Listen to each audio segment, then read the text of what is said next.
நந்தா யார் அப்படின்னு சொல்லிட்டு நமக்கு லாஸ்ட் வீக் செம்ம கன்ஃபியூஷன் இருந்தது தெரியுமா? ஸோ அந்த கிளாரிட்டி பார்த்தீங்கன்னா, இந்த வாரத்துக்கான 3 எபிசோட்ஸ்ல வந்து அவங்க குடுத்துருக்காங்க. இந்த வெப் சீரிஸ்ல எனக்கு ரொம்பவே புடிச்ச விஷயம் என்ன அப்படின்னு பார்த்தீங்கன்னா, இப்போ ஒரு முக்கியமான சீன் ஒண்ணு வருது அப்படின்னா, அதில யார் யாரெல்லாம் இன்வால்வ்டா இருக்கிறாங்களோ, அவங்களுக்கான பேக் ஸ்டோரிய நமக்கு ஃபர்ஸ்ட்டே ரொம்ப கிளியரா காமிச்சுட்டு, அதுக்கப்புறமா அந்த சீன வைக்கிறாங்க. பிகே வந்து ஒரு பாஸ்கெட் பால் டீம வந்து ஃபார்ம் பண்ற மாரி ஒரு சீன் இருக்கு இல்லையா? ஸோ அதில இப்ப சந்துரு இருக்கிறாரு. ஸோ அதே மாரி போக போக பார்த்தீங்கன்னா, ஒருத்தரா வந்து ஜாயின் பண்ற மாரி இருக்கும். பட் அந்த ஒரு கேரக்டரான பேக் ஸ்டோரிய நமக்கு ஃபர்ஸ்ட்டே போட்டு காட்டுறதுனால, அந்த சீன பார்க்குறப்போ ஈஸியா வந்து நம்மளால கனெக்ட் பண்ணிக்க முடியுது. சரி ஓகேங்க. இந்த வாரம் வந்த 3 எபிசோட ஸ்டார்ட்டிங்ல இருந்து ரிவ்யூ பண்ணிடலாமா? எப்பவும் போல அந்த எபிசோட் நேம்ஸ அத வந்து நம்ம மிஸ் பண்ணிறவே கூடாது. ஸோ 7த் எபிசோடுக்கான பேர் என்னன்னு பார்த்தீங்கன்னா, பிரேக்கப்க்கும் பாஸ்கெட் பால்க்கும் என்னடா சம்மந்தம்? அஃப்கோர்ஸ் அந்த டைட்டிலுக்கான பதிலுமே இந்த எபிசோட்ல கண்டிப்பா இருக்கும். ஸோ லாஸ்ட் வீக் பார்த்தீங்கன்னா, நம்ம சஞ்சனா வந்து மீட் பண்ணலாமா அப்படின்னு கேட்டிருப்பாங்க தெரியுமா? ஸோ பிகே வந்து சஞ்சனாவ போய் மீட் பண்றப்போ பார்த்தீங்கன்னா, முன்னாடி அவங்க எப்படி இருந்தாங்க அப்படிங்கிற அந்த சீன்ஸ வந்து எப்பவுமே ஃபிளாஷ் பண்ணுவாங்க தெரியுமா? ஸோ அதே மாதிரி எந்த அளவுக்கு அவங்க க்ளோஸா இருந்தாங்க அப்படிங்கிறத வந்து இந்த வாட்டி இன்னும் கொஞ்சம் டீட்டெயிலா காட்டியிருப்பாங்க. ஸோ இது வந்து ரொம்ப சீரியஸான ஒரு ரிலேஷன்ஷிப்பாவே இருந்திருக்கு அப்படிங்கிறத நம்மளால அண்டர்ஸ்டாண்ட் பண்ணிக்க முடியுது. ஏன்னா பிகே வந்து சஞ்சனா வந்து ப்ரப்போஸ் பண்ற மாதிரியான சீன்ஸ்லாம் வந்து கூட இருக்குது. ஸோ அவ்ளோ சீரியஸான ரிலேஷன்ஷிப் வந்து ஏன் இப்போ பிரேக்கப்ல வந்து முடியுது அப்படின்ற ஒரு கன்ஃப்யூஷன்லேயே தான் நம்மள இன்னும் வச்சிருக்காங்க. ஸோ அவங்க 2 பேரும் மீட் பண்றப்போ கூட பார்த்தீங்கன்னா, அவங்க பழைய விஷயங்கள்லாம் திரும்ப அவங்க மைண்டுக்கு வந்து மறுபடியும் அவங்க ஆல்மோஸ்ட் ஒண்ணு சேர போறாங்க அப்படிங்கிற மாதிரியான ஒரு மொமெண்ட்ட கிரியேட் பண்ணியிருப்பாங்க. அந்த இடத்துல பார்த்தீங்கன்னா, பிகே வந்து வாஷ்ரூம் போவாரு அண்ட் ரிட்டர்ன் வந்து பார்த்தா சஞ்சனா இருக்க மாட்டாங்க. நாங்க ஒரு கார்டு இருக்கும். எனக்கு இந்த இடத்துல ஒரு சின்ன கன்ஃப்யூஷன் என்னன்னா, அந்த கார்ட்ல வந்து பார்த்தீங்கன்னா, நம்ம லவ்வுக்கு வந்து இன்னொரு ஒரு சான்ஸ் குடுக்கலாம் அப்படிங்கிற மாரி எழுதியிருக்கும். ஆனா சஞ்சனா அவ ஃப்ரெண்டு கிட்ட பேசிக்கிட்டு இருக்கப்போ, "எந்த கார்ட நீ குடுத்த?" அப்படின்னு கேட்பாங்க.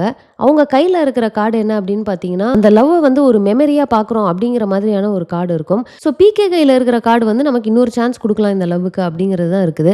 ஆனா அவங்க ஃப்ரெண்டு பார்த்தீங்கன்னா, வந்து "you don't want to get back together நீ இத வந்து ரிக்ரெட் பண்ண மாட்டல்ல?" அப்படின்ற மாரி கேட்பாங்க. ஸோ இந்த இடத்துல எனக்கு ஒரு கன்ஃப்யூஷனு. இவங்க குடுத்த கார்டு வந்து இந்த மாரி நம்ம இன்னொரு சான்ஸ் நம்ம லவ்வுக்கு குடுக்கலான்ற கார்டு தானே.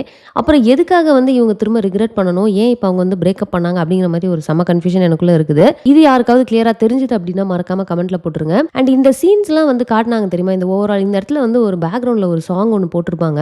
அந்த சாங் ஒரு மாரி ரொம்ப கேட்கவே பிளசன்ட்டா சூப்பரா இருந்தது. அண்ட் நம்ம பிகே வந்து அந்த வாஷ்ரூம் போறப்போ, அந்த மிரர்ல வந்து ஒரு சீன் இருக்கும் தெரியுமா? அவருக்கே தெரியாம அவர் ஒரு மாரி ப்ளஷ் பண்ணுவாரு. சிரிச்சிட்டு இருப்பாரு.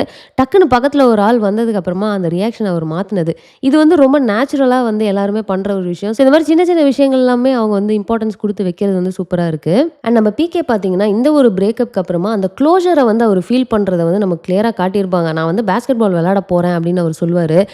சஞ்சனாவோட பிரேக்கப் பண்ணது வந்து என்னை வந்து உடைச்சிரும் அப்படின்னு நினைச்சேன். ஆனா வந்து இப்பதான் எனக்கு அந்த ஒரு கிளாரிட்டியே கிடைச்சிருக்குது. ஏதோ ஒரு ஷூவ எடுத்து போட்டு மாட்டிக்கிட்டு இருப்போம். அவங்க அம்மா வந்து அன்னைக்கு இவர் வேணான்ட்டு டஸ்ட்பின்ல தூக்கி போட்ட அந்த ஷூ வந்து எடுத்து வச்சிருப்பாங்க. அத கொண்டு வந்து குடுத்துட்டு போனது. அண்ட் ஃபிளாஷ்பேக்ல வந்து ஒண்ணு காட்டுவாங்க தெரியுமா? ஒரு மேட்ச் ஒண்ணு நடந்துட்டு இருக்கும். அந்த இடத்துல வந்து நம்ம சசிகுமார் வந்து வெளியிலேருந்து இன்ஸ்ட்ரக்ஷன் குடுப்பாரு. அத ஃபாலோ பண்ணாம பிகே அவராவே ஒரு விஷயத்த பண்ணி அந்த மேட்ச வந்து தோத்துருவாங்க தெரியுமா? அதுக்கப்புறம் இவர் சசிகுமார்ட்ட போயிட்டு, "சாரி சார் இந்த மேட்ச்சே வந்து என்னால தான் தோத்துட்டோம்" அப்படின்னு சொல்றப்போ, சசிகுமார் ஒரு டயலாக் ஒண்ணு சொல்லுவாருங்க. சூப்பரா இருக்கும். "ஏன் இப்ப ஒரு வேளை இந்த மேட்ச ஜெயிச்சிருந்தா, உன்னால தான் ஜெயிச்சோம்னு சொல்லுவியா என்ன? அப்ப தோக்கறது மட்டும் ஏன் உன் மேல எடுத்துக்கிற?" அப்படின்னு சொன்னது வந்து ஒரு செம பாயிண்ட்டு. இது நம்ம எல்லாருக்குமே அப்ளை ஆகுற ஒரு விஷயமா இருந்தது. அண்ட் அவங்க அப்பா வந்து ஒரு சின்ன சீன்ல வச்சாலுமே வந்து எனக்கு இன்னமுமே அவர் தான் ஃபேவரட்டான கேரக்டரா இருக்கிறாரு. ஸோ அந்த பஸ் ஸ்டாப்ல கொண்டு போய் ட்ராப் பண்ண சொல்லி கேட்குறப்போ, பஸ் ஸ்டாப்ல போயிட்டு நான் வந்து பெங்களூர்ல ட்ரான்ஸ்ஃபர் வாங்கிக்கிறேன். அங்க ஒரு நல்ல காலேஜ் பார்ப்போம். செம்ம பாஸ்கெட் பால் டீம் இருக்கிற ஒரு காலேஜா பார்ப்போம்லாம் பேசுவார் தெரியுமா? அப்போ பிகே வந்து எதா இருந்தா என்ன நான் இதுக்கப்புறம் பாஸ்கெட் பால்லாம் விளையாடுறதா இல்ல அப்படின்னு சொல்லிட்டு அவர் அந்த பஸ் ஸ்டாப்ல கையில பாஸ்கெட் பால் வச்சுக்கிட்டு அதுக்கான ஷூஸு, பேண்ட் அந்த காஸ்டியூம்லாம் போட்டு ரெடியாகி நின்றுருப்பாரு. அவங்க அப்பா அப்படியே ஒரு மாரி சந்தேகமா பார்ப்பாரு. அந்த பாலு, அந்த ஷூவெல்லாம் அவங்க ஹைலைட் பண்ணி காட்டுவாங்க. ஸோ அது வந்து ஒரு மாரி நல்லா இருந்தது. அண்ட் அடுத்து பார்த்தீங்கன்னா, நம்ம நந்தாவ காட்டியிருப்பாங்க. ஸோ நந்தா வந்து ஏன் அங்க இருக்கிறாரு அப்படிங்கிறது ரொம்ப கிளியரா புரிஞ்சிருக்கு. ஸோ அவர் வந்து ஏதோ ஒரு விஷயத்துக்காக ஜெயிலுக்கு போயிட்டு வந்திருக்கிறாரு. அவங்க வீட்ல வந்து அவர ஒத்துக்கல அப்படிங்கிற ரீசன்னால, இப்போ இவங்க விபி வந்து கூட்டிட்டு போய் அவங்க கூட வச்சிருக்கிறாங்க. அதுவும் அந்த ரிவீல் பண்ண அந்த சீன் வந்து ஒரு சின்ன சீனா இருந்தாலும் செம்ம எமோஷனலா இருக்கும். நந்தா வந்து ஜெயந்தோட வீட்ல இருக்கிறாரு. அண்ட் அவர் அங்க சாப்பிட்டுட்டு இருக்கிறப்போ, அவங்க அப்பா "என்னப்பா ரொம்ப நாள் ஆச்சு. நீ போனதுக்கு அப்புறமா ஜெயந்த் ரொம்ப ஃபீல் பண்ணா. "நீ வேற ஸ்கூலுக்கு போயிட்டியா?" அப்படின்னு கேட்கிறப்போ, இல்ல நான் வந்து ஜுவனைல்ல இருந்தேன். சிறுவர் சீர்திருத்த பள்ளியில தான் இருந்தேன் இத்தன நாள்" அப்படின்னு சொன்னப்போ, இவர் ரொம்ப கில்ட்டியா ஃபீல் பண்ணி சாப்பிடுறத நிறுத்திட்டு எந்திரிச்சு போறப்போ, அவங்க அப்பா வந்துட்டு, "சோறு போட்டவன்ட்ட வந்து பொய் சொல்லக்கூடாது அப்படின்னு நினைக்கிற ஒருத்தன் வந்து கண்டிப்பா தப்பானவனா இருக்க மாட்டான். உன் வீட்ல உன்ன ஒத்துக்கலன்னா என்னப்பா? நான் இருக்கிறேன். இனிமே நான் தான் உனக்கு அப்பா." அடுத்து எபிசோட் 8ஓட டைட்டில் பார்த்தீங்கன்னு வச்சுக்கோங்களேன், வெறும் வார்த்தைய வச்சு ஒண்ணும் முடியாது. இந்த எபிசோட் ஸ்டார்ட் ஆகுறப்போ பார்த்தீங்கன்னு வச்சுக்கோங்களேன், டிராஃபிக் போலீஸ் கிட்ட நம்ம சந்துருவோட சிஸ்டர வந்து ஒருத்தர் ஃப்ளர்ட் பண்ணிட்டு இருப்பார் தெரியுமா அந்த வீட்ல. அவரு வந்து மாட்ற மாரி காட்டுவாங்க. அவர்ட்ட ஒரு ஹெட்ஃபோன் இருக்கும். அதெல்லாம் வாங்கி இவரு போட்டு பார்த்துட்டு, "இது காதுக்குள்ளேயே போட வேணாம். பின்னாடி போட்டாலே கேட்கும். இது என்ன ரேட்டு 15,000" அப்படின்லாம் ஒரு டிஸ்கஷன் நடக்கும். அந்த சீன் முடிஞ்சுட்டு, என்னடா அப்ரப்ட்டா முடிஞ்சிருச்சு. இந்த சீன் எதுக்கு வச்சாங்க அப்படின்னு யோசிச்சுட்டு இருந்தேன். ஆனா அழகா அந்த எபிசோட் முடியிறப்போ அந்த சீனுக்கு ஒரு கன்டினியூட்டி குடுத்து க்ளோஸ் பண்ணது நல்லாருக்கும். அவரு வந்து பார்த்தீங்கன்னா, என்னோட பையனுக்கு நான் அத வாங்கி குடுக்கணும். அது ரூ. 15,000 அப்படின்னு சொல்லிட்டு அவர் ஒய்ஃபோட அந்த டிஸ்கஷன் நடக்கும் தெரியுமா? அது ரொம்ப நல்லா இருந்ததுங்க. ரியலா இருந்தது பார்க்கறதுக்கு. அண்ட் அதே மாரி பார்த்தீங்கன்னா, அந்த பிடி சார் வந்து அந்த பசங்க எல்லாரையும் நிக்க வச்சு ஒரு செக்கிங் ஒண்ணு பண்ணிட்டு இருப்பாரு தெரியுமா? அந்த காலத்துல அப்படின்னு சொல்லிட்டு போட்டு, அப்பலாம் இந்த மாரி இருந்தா என்ன நடந்திருக்கும் அப்படின்னு போட்டு காட்டுவாங்க. ஆனா இப்போ அப்படின்னு சொல்லிட்டு அந்த அந்த அந்த ஒரு டிஃபரன்ஸ வந்து காட்டுனது வந்து நல்லா இருந்தது. ஸோ நம்ம பிகே வந்து பார்த்தீங்கன்னா, திரும்பவும் விபி கிட்ட போயிட்டு நம்ம பாஸ்கெட் பால் டீம வந்து ஸ்டார்ட் பண்ணலாம் அப்படின்னு கேட்கிறப்போ, விபி வந்து "நீ திரும்ப திரும்ப பிரச்சனைய கொண்டு வந்துட்டே இருக்கிற. கண்டிப்பா அக்செப்ட் பண்ணிக்க மாட்டாங்க" அப்படின்றாங்க. நானும் யோசிச்சேன், இப்ப இது எப்படிடா இவரு சரி பண்ணுவாருன்னு. அந்த இடத்துல வந்து ஒரு சூப்பரான ஒரு டச் வச்சாங்க. ஏன்னா இவங்க வந்து இம்போசிஷன் எழுத சொல்லியிருப்பாங்க தெரியுமா? ஸோ அந்த இம்போசிஷன இவரு டக்குன்னு எழுதி கொண்டு போய் குடுக்குற மாரி ஒரு சீனு. அதுலயும் இன்னொரு ஒரு டச் ஒண்ணு வச்சிருப்பாங்க. எரிச்சல் ஆக்குற மாதிரி வந்து மேல இருந்து டீய கொட்டிருவாங்க. அது இன்ஃபாக்ட் அவர் எழுதின எல்லாத்துலயுமே வந்து கொட்டிரும். அப்பவுமே அவர் அந்த கோவத்த கண்ட்ரோல் பண்ணிட்டு, கவுண்ட் பண்ணிட்டே வந்து போய் விபி கிட்ட இத குடுத்துட்டு வர மாரி, எக்ஸ்ட்ராவா ஒரு பிட்ட ஒண்ணு போட்டிருப்பாரு. அதே மாரி இவர் அந்த பாஸ்கெட் பால் டீம ஃபார்ம் பண்றதுக்காக அந்த நடு கிரவுண்ட்ல நின்னுட்டு அவரு போடுறது, ஒருத்தரா வந்து வந்து அத ட்ரை பண்றது அப்படின்னு சொல்லிட்டு அந்த இன்ட்ரெஸ்ட் அவரு கிரியேட் பண்றது. அண்ட் சுத்தி எல்லாரும் வேற வேற விஷயங்கள் பண்ணிட்டு இருப்பாங்க. அண்ட் அந்த இடத்துல பார்த்தீங்கன்னா, நம்ம சந்துரு வந்து அவருக்கு காசு தேவைப்படுது அப்படின்னு சொல்லிட்டு வந்து பிகேவோட ஒரு பெட் மேட்ச் மாரி ஒண்ணு ஆடுவார் தெரியுமா? அந்த இடத்துல நீங்க சுத்தி இருக்கிறவங்க எல்லாருமே பார்த்தீங்கன்னா, அப்படியே கொஞ்சம் கொஞ்சமா இன்ட்ரெஸ்ட் ஆகி எல்லாருமே எந்திரிச்சு வந்து அந்த சந்துரு வெர்சஸ் பிகே அந்த மேட்ச வந்து பார்க்க ஆரம்பிச்சுருவாங்க. ஸோ ஸ்லோவா எப்படி அந்த ஸ்கூல் வந்து பாஸ்கெட் பாலுக்கு வந்து அடாப்ட் ஆகுது அப்படிங்கிறத வந்து நல்லா காட்டியிருக்காங்க. இதுலயும் பார்த்தீங்கன்னா, கடைசியா நம்ம சந்துரு வந்து ஜெயிச்சுருவாரு. ஸோ அந்த இடத்துல வந்து சரி நீ வா வந்து என் டீம்ல ஜாயின் பண்ணிக்கோ. நீ சூப்பரா விளையாடுற அப்படின்னு பிகே கேட்கிறப்போ, நீ என்னைக்கு வந்து என்ன ஜெயிக்கிறியோ அன்னைக்கு நான் வந்து உன் டீம்ல ஜாயின் பண்ணிக்கிறேன். அதுவரைக்கும் டெய்லி இதே மாதிரி 500க்கு பெட் மேட்ச் விளையாடணும்னாலும் விளையாடலாம். எனக்கு கொஞ்சம் பணம் தேவைப்படுது அப்படின்னு வேற அவர் ஓப்பனா சொல்லிட்டு போவாரு. சந்துருவோட டயலாக்ஸ்லாம் பார்த்தீங்கன்னா, செம கிறிஸ்பா இருந்தாலும் ஒரு மாரி பஞ்சா இருந்தது.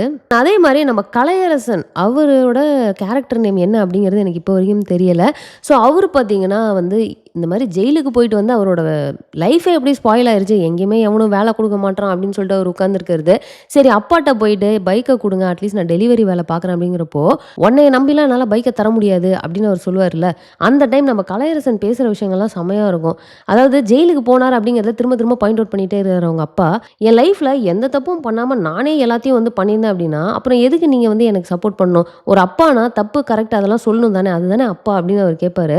ஆமா, ஆமா. இவரு ஜெயிலுக்கு போயிட்டு வருவாராம். இவருக்கு எல்லாத்தையும் உட்காந்து நம்ம கரெக்ட் பண்ணிட்டு இருக்கணுமா? அப்படின்ற மாரி அவங்க அப்பாவுக்கு ஒரு டயலாக் வச்சிருப்பாங்க. கலையரசன வந்து இன்னும் நமக்கு வந்து நெறைய காட்டிட்டே வராங்க. அவர் வந்து ஒரு விஷயத்த பண்ணிட்டாரு. அவசரப்பட்டு ஒரு தப்ப பண்ணிட்டாரு. என்னதான் அத அவசரப்பட்டு பண்ணாலும், அந்த தப்புக்கான தண்டனைய வந்து அவர் அனுபவிச்சுட்டு இருக்காரு. பட் அதுலேருந்து அவர் லைஃப்ப மாத்தணும்னு எவ்வளோ ட்ரை பண்றாரு. யாருமே ஒரு செகண்ட் சான்ஸ் குடுக்க மாட்றாங்க. இன்னும் சொல்லப்போனா, அவங்க அப்பாவே வந்து அவர திரும்ப ட்ரஸ்ட் பண்ணி ஒரு செகண்ட் சான்ஸ் வந்து குடுக்க மாட்றாரு. ஸோ ஒரு சின்ன தப்பு வந்து எப்படி நம்ம லைஃப மாத்துது அப்படிங்கிறத வந்து சூப்பரா வந்து இந்த கேரக்டர் மூலியமா நம்ம காட்டிட்டு இருக்காங்க. எனக்கு ஓரமா ஒரு ஃபீலிங் என்னன்னா, ஒருவேளை இந்த கலையரசன் அந்த பாஸ்கெட் பால் டீம்ல ஒரு பார்ட்டா இருப்பாரா? இவர் வந்து அந்த ஸ்கூல் ஸ்டூடண்ட் கிடையாது இப்போதைக்கு. ஸோ மேபி இவர் வந்து பாஸ்கெட் பால் டீமோட கோச்சா வருவாரோ? அப்படிங்கிற ஒரு ஃபீல் எனக்கு இருக்குது. சரி பார்ப்போம். நம்ம வெயிட் பண்ணி பார்ப்போம். கடைசியா வேற நான் லவ் பண்ணிட்டுருக்கேன். அந்த பொண்ணுட்ட போய் நான் கல்யாணம் பண்ணிக்கிறியான்னு கேட்க போறேன் அப்படின்னா, அவங்க அப்பா ஒரு மாரி சிரிச்சுட்டு, வேலையே இல்லாம சுத்திக்கிட்டு இருக்கவன்லாம் சான்ஸே கிடையாது. அவங்கள யாரும் ஒத்துக்க மாட்டாங்க. நீ கடைசி வரைக்கும் நீ உன்னோட தான் இருக்க போற அப்படின்னு அவர் சொல்லிட்டு போறது. நெக்ஸ்ட் பார்த்தீங்கன்னு வச்சுக்கோங்களேன், நம்ம ஃபரா அந்த பொண்ணோட ஃபேமிலி அவங்க என்ன மாதிரியான ஒரு லைஃப் ஸ்டைல் அப்படின்னு சொல்லிட்டு அத நமக்கு காட்டியிருப்பாங்க. ஸோ அவங்க வீட்ல வந்து கல்ச்சுரல்ஸுக்கு போறதுக்கே வந்து அவங்க அப்பாட்ட வந்து தனியா பெர்மிஷன் கேட்டு அவர் போனது. ஆனா அவங்க அப்பா வந்து ஐ திங்க் அது அவங்க தாத்தான்னு நெனைக்கிறேன். ஸோ அவரோட பேசிக்கிட்டு இருக்கப்போ பார்த்தீங்கன்னா, ஸ்பெஷல் கிளாஸுக்கு போயிருக்கா அப்படின்னு அவர் சொல்லுவார் இல்லையா? அதாவது பொண்ணுக்காக கவர் பண்ணுவாரு. ஆனா இவங்க வந்தோனே வந்து இல்ல நான் கல்ச்சுரல்ஸ் பிராக்டிஸ் போயிருந்தேன். சிங்கிங்ல இருக்கிறேன் அப்படின்னு சொன்னோனே, உனக்கு பாடத் தெரியுமா? அப்படின்லாம் அவங்க கேட்டது. பட் அதுவரைக்கும் கூட அவங்க கொஞ்சம் அவங்களுக்கு பிடிக்கலனாலும் அவங்க சப்போர்ட் பண்றாங்க. பட் எப்போ வந்து நான் ஃபேஷன் ஷோக்கு போறேன் அப்படின்னு சொன்னோனே, எந்த அளவுக்கு வந்து அங்க ஒரு ஆர்கியூமென்ட் நடக்குது. அண்ட் அந்த இடத்துல நம்ம ஃபரா பார்த்தீங்கன்னா, ரொம்ப கிளியரா நீங்க வந்து என்ன எதுக்கு நான் ஃபேஷன் ஷோ போக்கூடாதுன்னு எனக்கு ஒரு ரீசன் சொல்லுங்க. நான் வந்து அது கன்வின்சிங்கா இருந்தா நான் ஒத்துக்கிறேன் அப்படின்னு சொன்னது வந்து சூப்பரான ஒரு விஷயமா இருந்தது. அண்ட் அங்க பார்த்தீங்கன்னா, அவங்க பாட்டி வந்து அம்மா மாதிரியே யாருக்குமே மரியாதை குடுக்கறதில்ல அப்படின்னு சொல்றப்போ, ஃபரா டக்குன்னு okay, okay I'll take that as a compliment அப்படின்னு சொல்லுவாங்க. அதெல்லாம் வந்து சின்ன சின்ன டயலாகா இருந்தாலும் எவ்வளோ டீப்பான ஒரு மீனிங் அதில இருக்கு. அண்ட் நீங்க இதெல்லாம் பண்ணிட்டு இருந்தா இந்த வீட்ல இருக்க வேணாம் அப்படின்னு சொன்னா, அவங்க அப்பாவுக்கும் வேற வழி இல்லாம, நீ வந்து பேர வந்து எடுத்துரு. நீ வந்து ஃபேஷன் ஷோக்கு போக்கூடாது அப்படின்னப்போ, ஃபராக்கு செம்மையா டென்ஷன் ஆகி, என்ன எல்லாருமே என்ன கண்ட்ரோல் பண்ண ட்ரை பண்ணுறீங்க, நான் இங்கே வரமாட்டேன்னு சொன்னேன் அப்படிங்கிற மாதிரி அவங்க வந்து செமையாக டிசப்பாயிண்ட் ஆகுறாங்க. ஸோ அவங்க பேசிக்கிட்டதை வச்சு பார்த்தா இவங்க துபாயில் இருந்திருக்காங்க, அங்கேருந்து இங்கே வந்திருக்காங்க ஃபார் சம் ரீசன். ஸோ இங்கே வந்ததுக்கப்புறம் பார்த்தீங்கன்னா அவங்களோட லைஃப் ஸ்டைல்லாம் மாறுது அண்ட் ஃபராக் வந்து எக்கச்சக்க ரெஸ்ட்ரிக்ஷன்ஸ் வருது. ஸோ அதை வந்து அவங்க எப்படி ஃபேஸ் பண்ணுறாங்க போல்டா அப்படின்னு சொல்லிட்டு இந்த ஒரு கேரக்டருமே ரொம்ப மீனிங்ஃபுல்லாக வந்து எழுதியிருக்காங்க.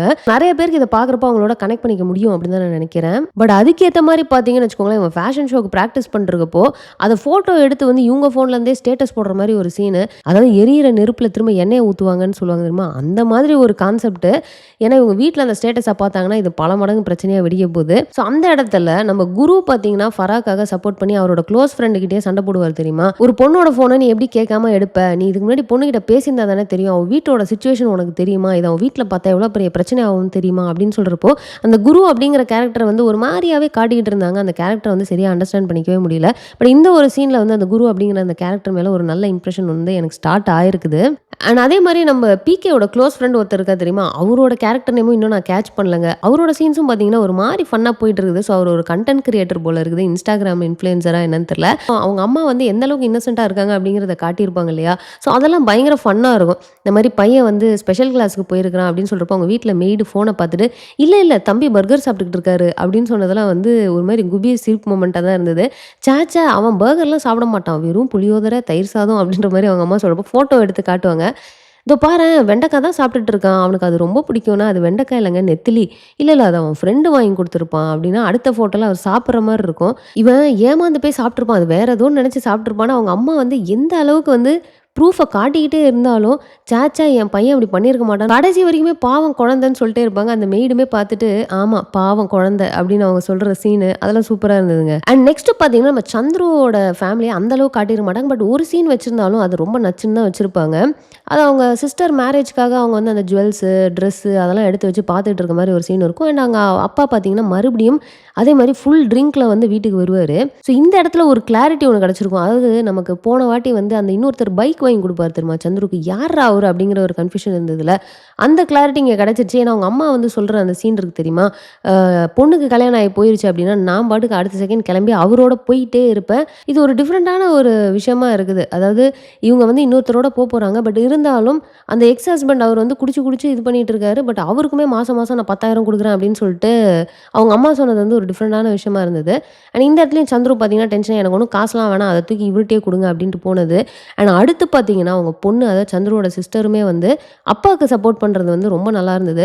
ஸோ அவங்க அப்பா வந்து உண்மையிலேயே ரொம்ப ஒரு நல்ல கேரக்டராக இருந்திருப்பார் அப்படிங்கிற நம்பிக்கை வருது. அவர் இப்படி ஆனதுக்கு ஏதோ ஒரு ரீசன் இருக்கணும். ஏன்னா வந்து பசங்க வந்து அந்த அளவுக்கு அப்பாவுக்கு வந்து இந்த ஒரு சுச்சுவேஷன்லையும் சப்போர்ட் பண்ண மாட்டாங்க இல்லையா அப்படின்ற ஒரு ஃபீல் தான். ஆனால் அந்த இடத்துல அவங்க அம்மா டென்ஷன் ஆகி ஆமாம் நான் வந்து உனக்கு இது செய்கிறேன் அது செய்கிறேன், ஆனால் நீ இன்னமுமே அப்பாவுக்கு தான் சப்போர்ட் பண்ணிட்டு இருக்க அப்படின்னு சொல்கிறப்போ செஞ்சதெல்லாம் சொல்லி காட்டாதீங்க, அது ரொம்ப அசிங்கமாக இருக்குது அப்படின்னு சொன்னது. இந்த ஃபேமிலிக்கு வந்து இன்னும் நிறைய டீப்பான ஒரு ஸ்டோரி ஒன்று இருக்குது, அது எப்போ வந்து நமக்கு சொல்ல போகிறாங்கன்னு தெரியல. ஸோ ஓவரால் பார்த்தீங்கன்னா இந்த 3 எபிசோட்ஸுமே வந்து எனக்கு ரொம்பவே பிடிச்சிருந்து. ஸோ இந்த வெப் சீரிஸ் பார்த்தீங்கன்னா ஸ்டார்டிங்லேருந்து இப்போ வரைக்கும் டிசப்பாயிண்டே பண்ணாமல் சூப்பராக வந்து கொண்டு போயிட்டு இருக்காங்க. நெக்ஸ்ட் வீக் என்ன நடக்க போகுது அப்படிங்கிற அந்த ஒரு இன்ட்ரெஸ்ட்டுமே வந்து கிரியேட் பண்ணுறாங்க. ஸோ அவ்வளோதாங்க, இந்த 3 எபிசோடையும் நம்ம ஃபுல்லாக ரிவ்யூ பண்ணியாச்சு. ஸோ இதை நீங்கள் ஆல்ரெடி பார்த்துட்டீங்க அப்படின்னா நீங்கள் என்ன ஃபீல் பண்ணுறீங்க அப்படிங்கிறத மறக்காம கமெண்ட்ல போட்டுருங்க. ஸோ அவ்வளோதான், இந்த வீடியோ நான் இதோட முடிச்சுக்கிறேன். இந்த வீடியோ உங்களுக்கு பிடிச்சதை லைக் பண்ணுங்க, உங்கள் ஃப்ரெண்ட்ஸ் எல்லாருமே ஷேர் பண்ணுங்க, மறக்காம சேனலை சப்ஸ்கிரைப் பண்ணி சப்போர்ட் பண்ணுங்க. நெக்ஸ்ட் ஒரு இன்ட்ரெஸ்டிங்கான வீடியோ மீட் பண்ணுறேன். தேங்க்ஸ் ஃபார் வாட்சிங். Bye by.